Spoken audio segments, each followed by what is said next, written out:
എന്നെ ലൈക്ക് ചെയ്യൂ, സബ്സ്ക്രൈബ് ചെയ്യൂ. എനിക്ക് സബ്സ്ക്രൈബേഴ്സിനെ വേണം. ചിക്കന്തറെല്ലാം മട്ടന്തറ വന്നാലും ജനിക്കാനും പേടിക്കേണ്ട ആവശ്യമൊന്നുമില്ല. ഈ ഗംഗാധരനല്ലേ കടപ്പുറം കൈ തെരണ്ടി വാൾ കൊണ്ട് ജനിച്ചവനാ.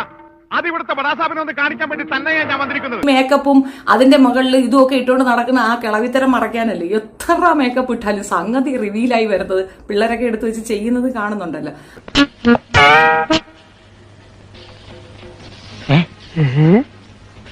എനിക്ക് 34 വയസ്സുണ്ട്. ഇതെന്താ പ്രച്ഛന്ന വേഷ മത്സരോ? ഒരു തളയെ മേക്കപ്പ് ഇടിച്ചു കൊണ്ടുവന്ന് പറ്റിക്കാൻ നോക്കുന്നു. ഇതിനു മുമ്പ് എന്തായിരുന്നു പറഞ്ഞിരുന്നത്?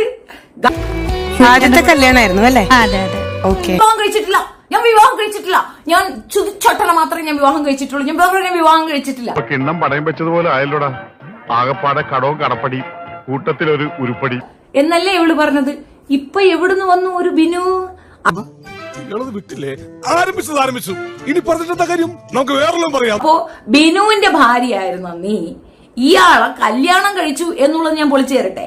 ദൈവമേ, മൂർഖനെയാണല്ലോ ചവിട്ടിയത്. അതിന് ഞാൻ പറഞ്ഞുതരാടി. ഞാലിയാംകുഴി ബിനു എന്നാ പാസ്റ്റർ കെട്ടി കൂടെ കയറിയാല് തന്തയ്ക്കും തള്ളയ്ക്കും ജോലിയൊന്നും ചെയ്യേണ്ട, ഇരുന്ന് തിന്നാന്ന് വിചാരിച്ചു.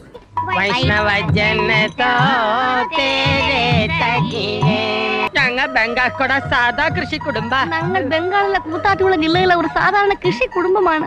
ഇത്തവണ ഞങ്ങൾ കൃഷി വീട് കാലി ഒലിവായി. ഇത്തവണ കൂടെ ചേച്ചിയെ ഹസ്ബൻഡിനെ അങ്ങോട്ട് തള്ളി കയറ്റാം. ചേച്ചിക്ക് ഹസ്ബൻഡിനും കൂടെ ഒരു മാപ്പിളയാ. എനിക്കും ആ ബന്ധം താല്പര്യമില്ലാത്തതുകൊണ്ട് ഞങ്ങൾ ആ ബന്ധം ഉപേക്ഷിച്ചു. അത്ര വലിയ ബന്ധങ്ങളിലേക്ക് പോണോ ശിവൻകുട്ടി? റേഷൻ കട മറന്ന് മണ്ണെണ്ണ വാങ്ങണോ? അതിനുശേഷം എന്താ പറയാ, അദ്ദേഹം എന്നെ കുറ്റം പറഞ്ഞില്ല, ഞാൻ അദ്ദേഹത്തെ കുറ്റം പറഞ്ഞു. അദ്ദേഹം പറഞ്ഞോളൂ.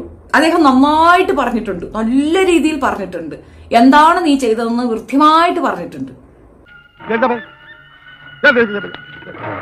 അതിനുശേഷം ഇതെല്ലാവർക്കും അറിയാം, സൂചിച്ചാണ്ട വീട്ടുകാർക്കും അറിയാം. സൂചിച്ചാണ്ട എന്നിട്ട് നീ ഇങ്ങനെ അല്ലല്ലോ നീ പറഞ്ഞത്. നീ ഇന്റർവ്യൂവിൽ ഇങ്ങനെ അല്ലല്ലോ പറഞ്ഞത്. ഇപ്പൊ എന്തടി മാറ്റി പറയുന്നേ? ഒരു കയ്യബദ്ധം നാറ്റുകരുത്. പറയാൻ പോലും എല്ലാവർക്കും അറിയുന്ന കാര്യമാണ്. അതിനുശേഷം ഞാൻ രണ്ടാമത് സൂചിച്ചാണ്ട നിയമപരമായിട്ട് കല്യാണം കഴിച്ചു. അദ്ദേഹം മരിച്ചപ്പോ ഞാൻ വിധവയായി.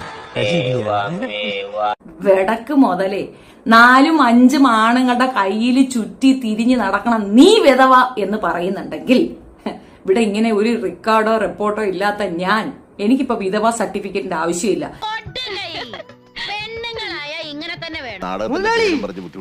നാടകത്തെ പുച്ഛിക്കരുത് മുതലാളി. നാടകം എന്റെ പെറ്റമ്മയും റേഷൻ കട എന്റെ പോട്ടമ്മയും.